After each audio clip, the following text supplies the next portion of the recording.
Hey everyone, Rod DeGeorge here, and welcome to Different Strokes, a series where I invite select players from all over the world to pick a piece of music and jam over it. I will then jam over that same piece, and we'll both talk a little bit about our thought process and how we approached it, all in hopes of inspiring new ideas and fresh approaches for all of us. I hope you enjoy. Peace.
Okay, first of all, I want to thank Rod for inviting me to participate in his fun series.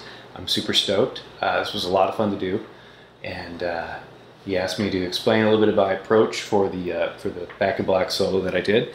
And first of all, I just kind of like to, I threw the backing track on, I just jammed over it, and I was a little surprised to find that aside from that very beginning lick, the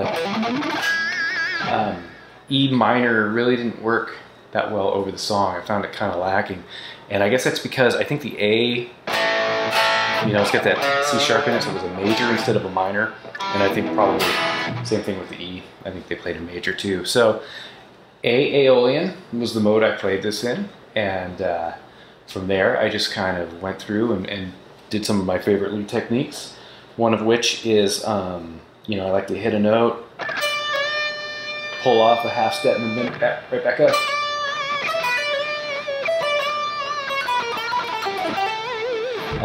Another thing I like to do, it's kind of a string skipping thing. I think you're playing in thirds. That was one I threw in. What else do I like to do? Well, there was arpeggios at the end, which, let's see, the suite was, not quite like that, but you get the idea. That one was a lot of fun too.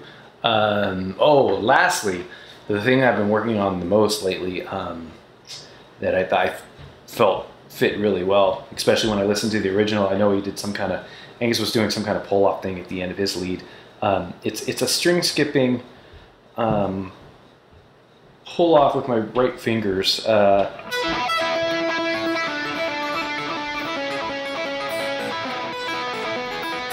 Right.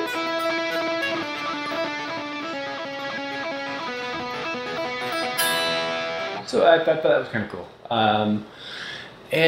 Lastly, I usually play with my neck pickup when I do leads, because I really like the buttery sound of it. But for this, because Angus has that more biting tone, I just did the whole thing with the bridge pickup, and I found that I captured more of a AC/DC Angus vibe with that. So anyway, so that's my approach, and thank you for checking it out. I hope you enjoyed it. And again, thanks, Rod. You rock, brother.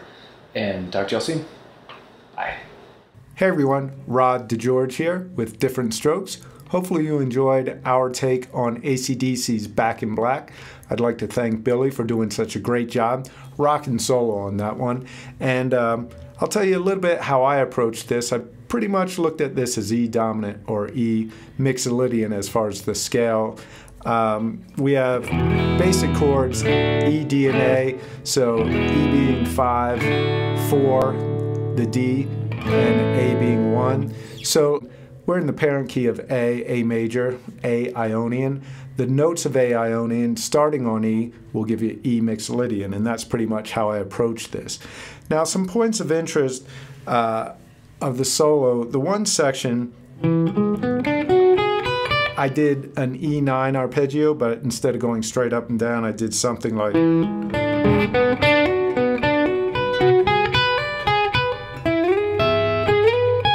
something to that effect. And then I went into a longer tapping lick.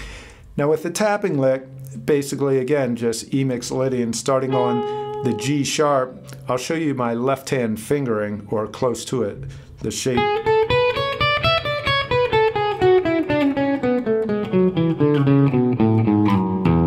Okay, pretty much used that shape with my left hand. The lick was improvised, so I'm not sure exactly what I did. As I was going, I play it different every time if I do licks like this. But my left hand followed somewhat that shape, and my right hand was just tapping notes within the E mixolydian scale up in here.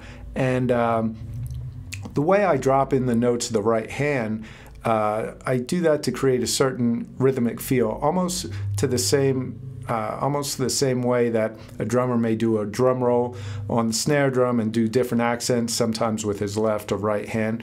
That's pretty much how I feel this with my right hand, throwing them in, creating different rhythms when I drop the notes in for the right hand. I do something similar to end the solo, except I do it ascending. I start on the G sharp, and again I'll show you pretty much the shape I used, or the fingering I used with the left hand.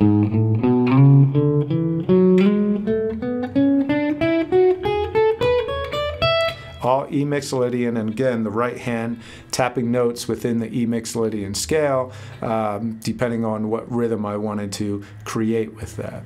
So hopefully that gave you some insight as far as how I approach this, and I hope you're enjoying these Different Stroke series. I know I am. They're great fun for me. So if you do enjoy this stuff, please feel free to hit the subscribe button, and I'll keep you up to date with everything that's happening here on the channel. All right, thanks. Hope you enjoyed. Peace.